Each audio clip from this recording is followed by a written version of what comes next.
अब सामीन ज़हन सवाल करेगा कि यह दीन इस्लाम है क्या, जिस दीन के बारे में मालिक कायनात कुरान मजीद में जा बजा इरशाद फरमाता है कि यह दीन जो अल्लाह ने ताजदार कायनात सल्लल्लाहु अलैहि वसल्लम के जरिए तुम तक पहुंचाया है, यही दीन इस्लाम, यही दीन हक है। इन्न दीना इंदल्लाहिल इस्लाम। आइए अब गौर करें कि यह दीन इस्लाम क्या है।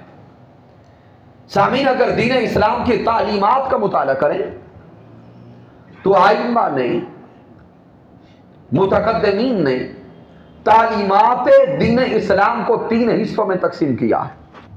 कितने हिस्से हैं? 3 हिस्से। पहला हिस्सा ईमानियात कहलाता है, ईमानियात। दूसरा हिस्सा इबादात कहलाता है और तीसरा हिस्सा मुआमलात कहलाता है। ईमानियात जिसको अकायद कहते हैं, यह दीन इस्लाम की असास है, यह दीन इस्लाम की बुनियाद है या दीन इस्लाम की जड़ है। अगर कोई इंसान ये चाहता है कि उसकी इबादात और उसके हुस्ने मुआमलात का अजर उसे नसीब हो जाए और उसकी इबादात का सवाब उसे नसीब हो जाए, तो अजर और सवाब उसी को मिलेगा जिसका ईमानियात का चैप्टर मुकम्मल होगा। और ईमानियात में क्या है? जो ईमान की सिफात बचपन से आप पढ़ते आए हैं, आमनतु बिल्लाही, आगे बोलेंगे व कुतुबिही व रुसुलिही व बिल यौमिल, आगे पढ़ते जाएं, मिनल्लाहि तआला वल बअस बादल मौत। तो सामीन, ये सारे का सारा जो हिस्सा है ये ईमानियात है।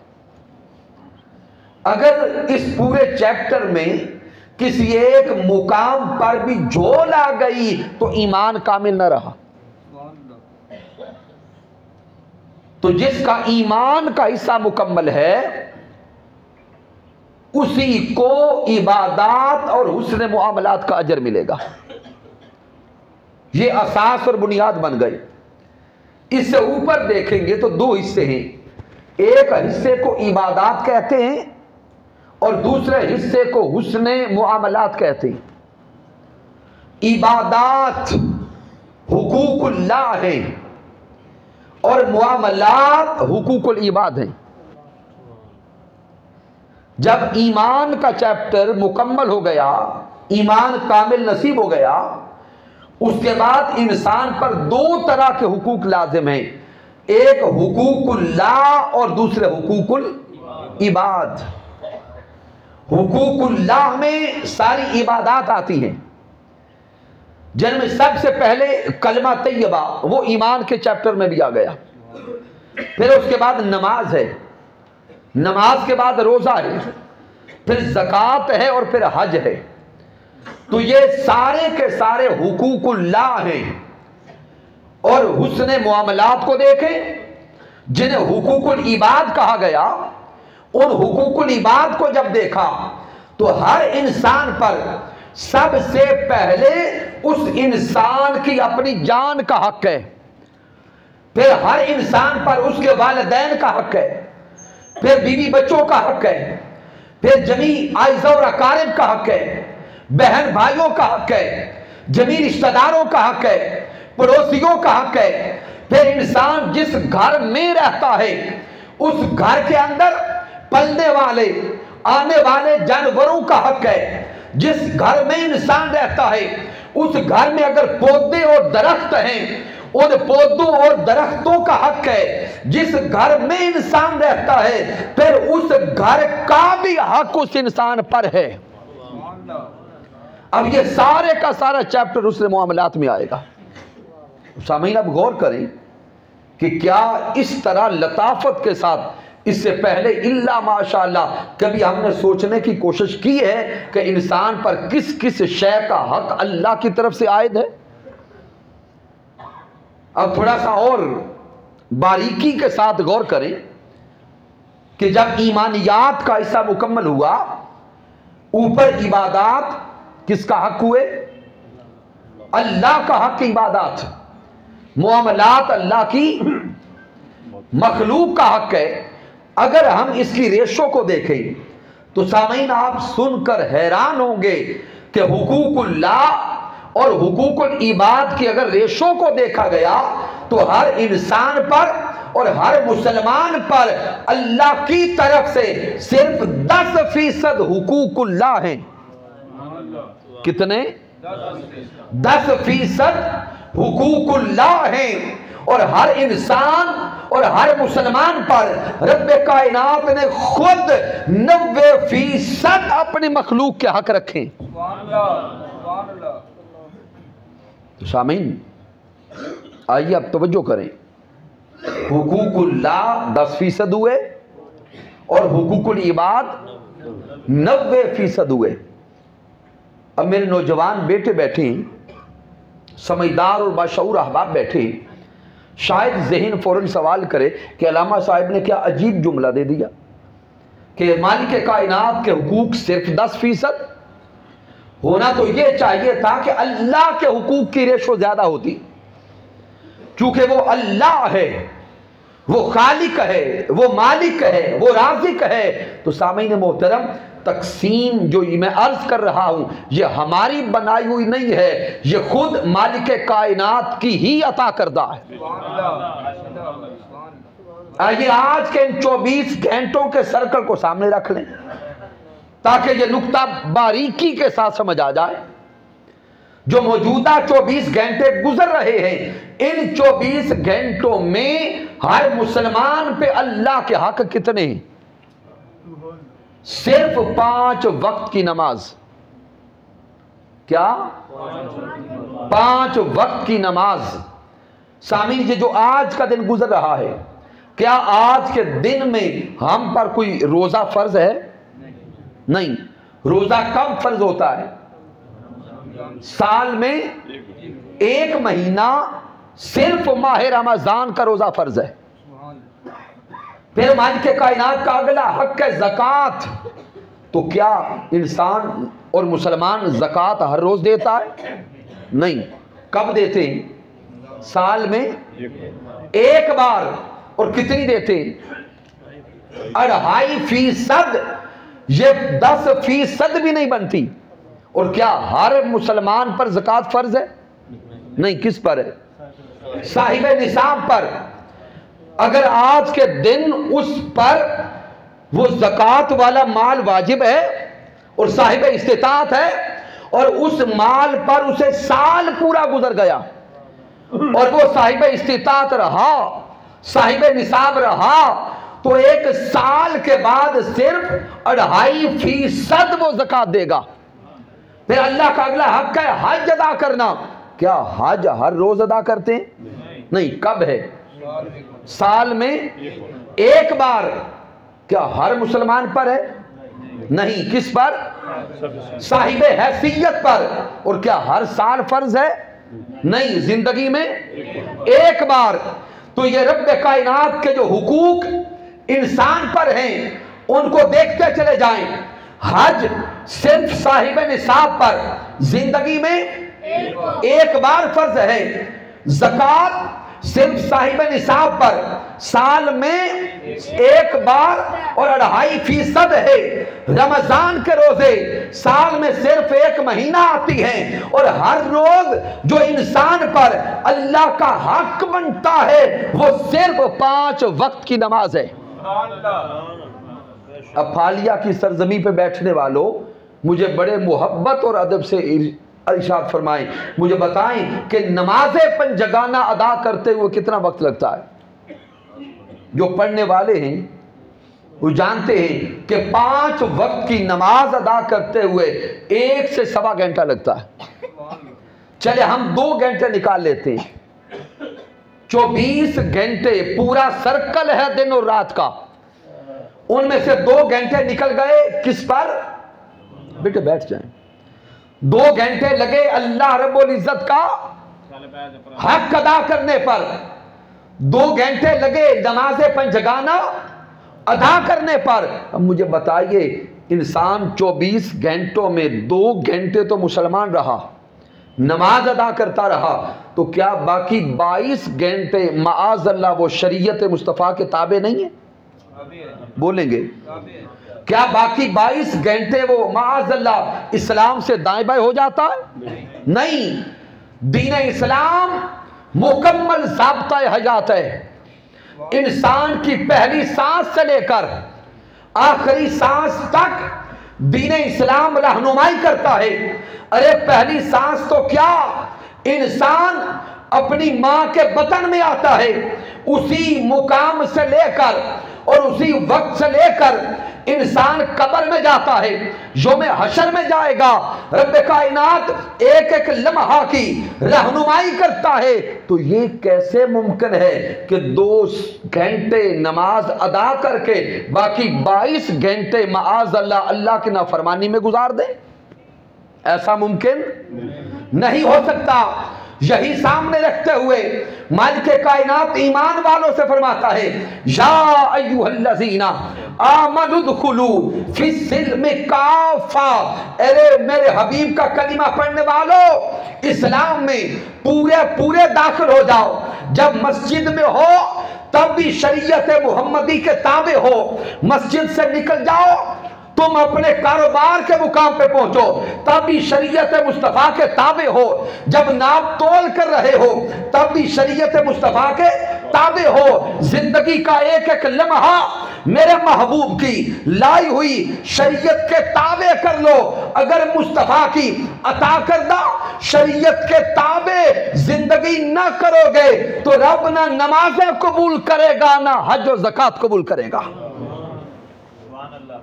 तो सामीन मोहतरम, इस इब्तदाई नुक्ता को समझ गए कि मालिक कायनात ने सिर्फ 10% हुकूक हर इंसान और मुसलमान पे अपने रखे।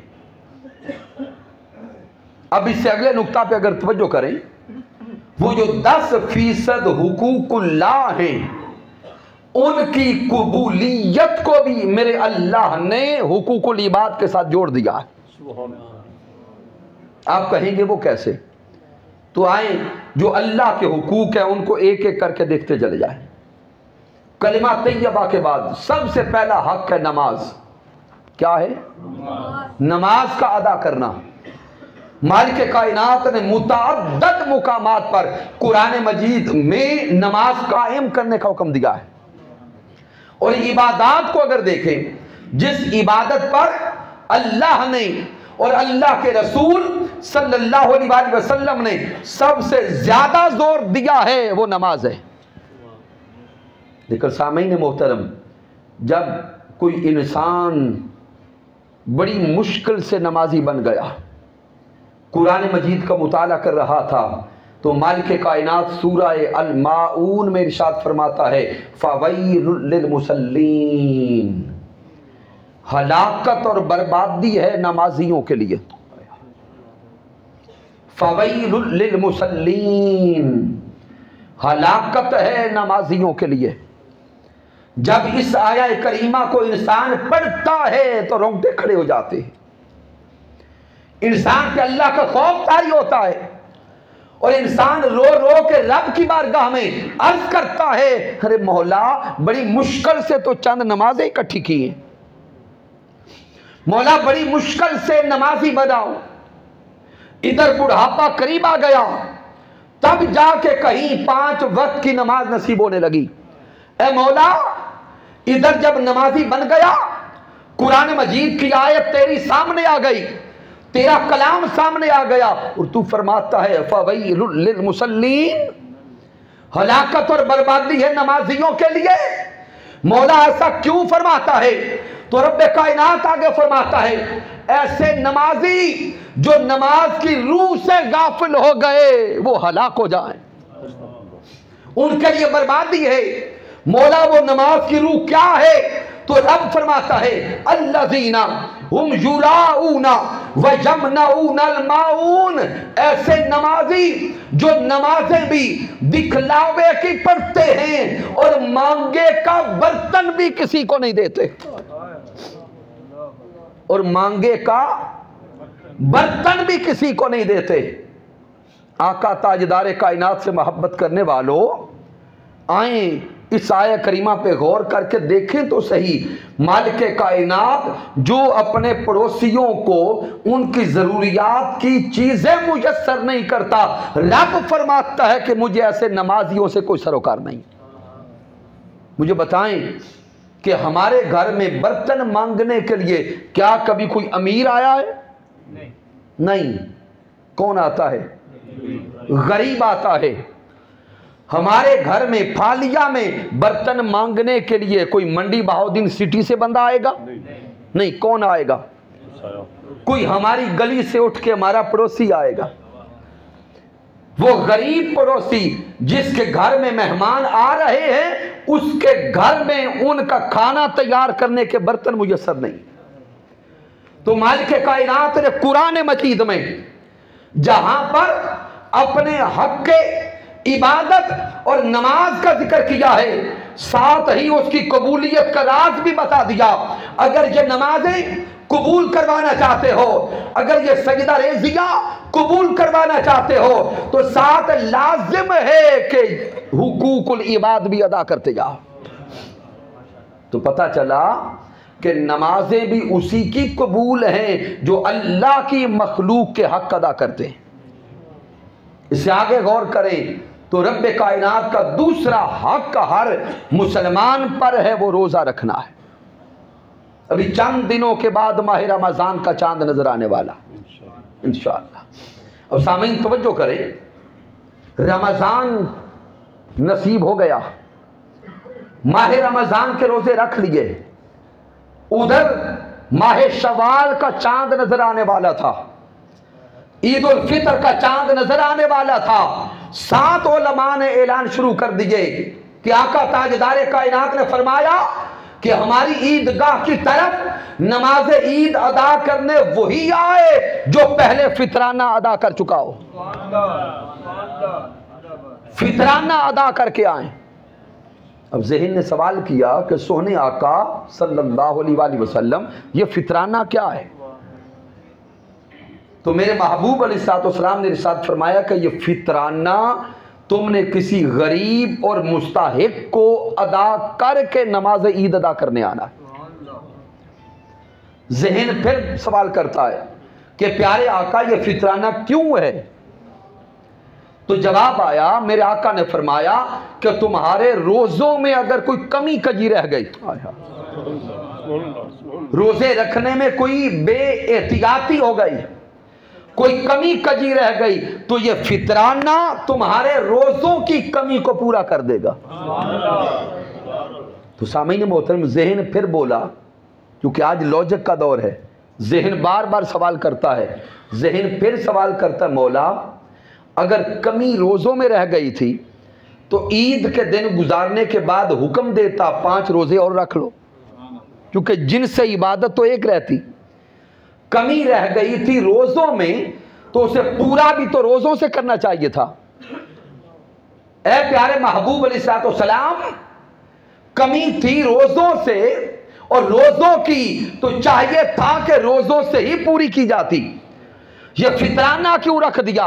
तो मालिक कायनात की तरफ से जवाब आता है, अरे बंदे तू सारा साल भी खाता रहे तो मेरे खजानों में कमी नहीं आती, और सारा साल भी भूखा रहे तो मेरे खजानों में कोई इजाफा नहीं होगा। रब फरमाता है मेरी जात बेनियाज है, ना यहां कमी का तसव्वुर ना यहां इजाफा का तसव्वुर। तेरे भूखे प्यासे रहने से मेरी जात में कोई फर्क नहीं आता, तेरे भूखे प्यासे रहने से मेरी खुदाई में कोई फर्क नहीं आता।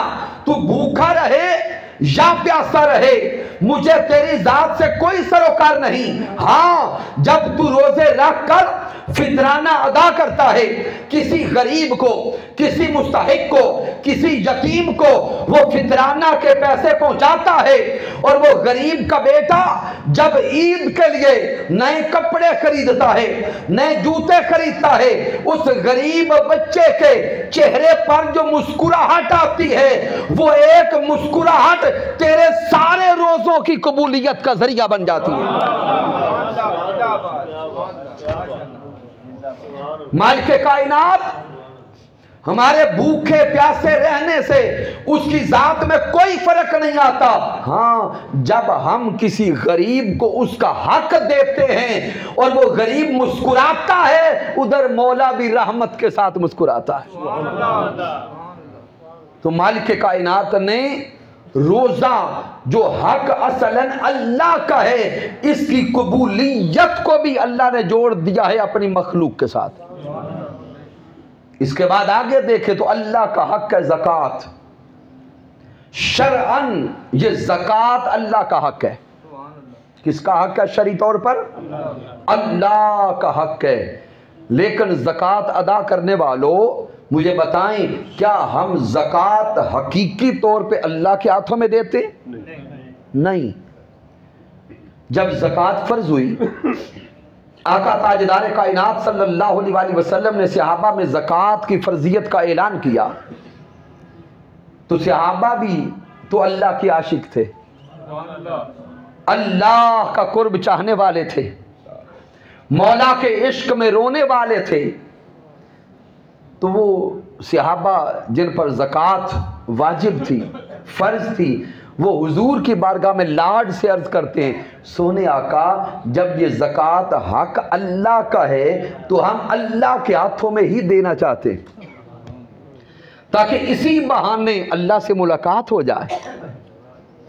आका ताजदार कायनात ने सहाबा को फरमाया कि ज़कात लेकर निकलो, किसी गरीब मिस्कीन मुस्तहिक को तलाश करो, खामोशी के साथ जाके उसके दरवाजे पे दस्तक दो। जब वो दरवाजे पे आए, अल्लाह की नीयत करके, अल्लाह के कुर्ब की नीयत करके, अल्लाह की मुलाकात की नीयत करके तुम वो ज़कात का पैसा उस गरीब के हाथों में दो। जाहिरन जिस्मन तुम्हारे सामने तो वो गरीब इंसान होगा, लेकिन तुम्हारे हाथों से पकड़ने वाली जात खुद अल्लाह की होगी। तो शामीन पता चल गया कि ये ज़कात शरई हक अल्लाह का है, लेकिन मेरा रब दिलवाता अपने बंदे को है। फिर से आगे गौर करें तो अगला हक आता है हज अदा करना, मनासिक के हज अदा करना। ये हज भी शरअन अल्लाह का हक है, यह हुकूकुल्लाह में से है। लेकिन सामीन मोहतरम आइए गौर करें मनासिक के हज की तरफ। और जिन अहबाब को हज नसीब हुआ है वो मुबारक वाले हैं, और जिनको अभी नसीब नहीं हुआ, मेरा अल्लाह हर किसी को हज की सआदत अता फरमाए। गौर करें, जब मनासिक के हज अदा करते आए, तकमील की तरफ आए, तो शरीयत ने हुक्म दिया कि इहराम उस वक्त तक नहीं खोल सकते जब तक अल्लाह के नाम की कुर्बानी न कर लें। कुर्बानी न कर लें। जब कुर्बानी की तरफ आए, मालिक कायनात कुरान मजीद में फरमाता है, वो जो तुम अल्लाह के नाम पे कुर्बानी करते हो, लई यनालल्लाह लुहुमुहा वला दिमाउहा वलाकिन यनालुहु तक़वा मिनकुम। अल्लाह फरमाता है कि जब तुम कुर्बानी करते हो, ना तो तुम्हारी तरफ से वो कुर्बानी के जानवर का खून मेरी बारगाह में आता है, ना उसका गोश्त आता है। वलाकिन यनालुहु तक़वा मिनकुम, बल्कि रब फरमाता है तुम्हारी तरफ से अगर कुछ मेरी बारगाह में आता है तो वो तुम्हारे दिलों का तकवा है, तुम्हारे दिलों का तकवा है, तुम्हारी खालिसियत है और लिल्लाहियत है। अब सामीन तवज्जो करें उस कुर्बानी के जानवर पर। जानवर ज़िबा हो गया तो मुझे बताइए कि अब वो कुर्बानी के जानवर का गोश्त किधर गया? शरीयत मुतहरा ने उसके 3 हिस्से करवाए। एक हिस्सा उस इंसान के अपने घर के लिए है, दूसरा हिस्सा उसकी आइज़ा और अकरबा के लिए है, और तीसरा हिस्सा मुआशरे के गुरबा के लिए है कि कुर्बानी है अल्लाह के नाम पर, लेकिन गोश्त को 3 हिस्सों में तकसीम किया गया। एक हिस्सा उसके अपने घर का रखा, दूसरा हिस्सा उसके आइज़ा और अकारिब का रखा, तीसरा हिस्सा मुआशरे के गुरबा और मसाकीन का रखा। तो सामिन तवज्जो से सोचते जाएं, नमाज आई, नमाज की कबूलियत को भी जोड़ा अल्लाह की मखलूक के साथ। रोजा आया, रोजा की कबूलियत को भी जोड़ा अल्लाह की मखलूक के साथ। ज़कात आई, ज़कात की कबूलियत को भी जोड़ा अल्लाह ने अपनी मखलूक के साथ। हज आया, हज के मनासिक की तकमील को भी मेरे अल्लाह ने जोड़ा है हुकूकुल इबाद के साथ। तो पता चला रब्बे कायनात के जो जितने हुकूक हैं, नमाज है, रोजा है, ज़कात है, हज है, रब ये सारी इबादत भी कबूल उसी की करता है जो अल्लाह की मखलूक के हक अदा करके आता है। शामीन मोहतरम, अगर हम लोग एक तरफ हाजी कहलाने वाले हों, नमाजी कहलाने वाले हों और बड़े तहज्जुद गुजार कहलाने वाले हों, अल्लाह की इज्जत की कसम जो मुआशरे के मसाकीन का, गुरबा का, रिश्तेदारों का, बहन भाइयों का हक अदा नहीं करता, मालिक कायनात उसकी कोई इबादत कबूल नहीं करता।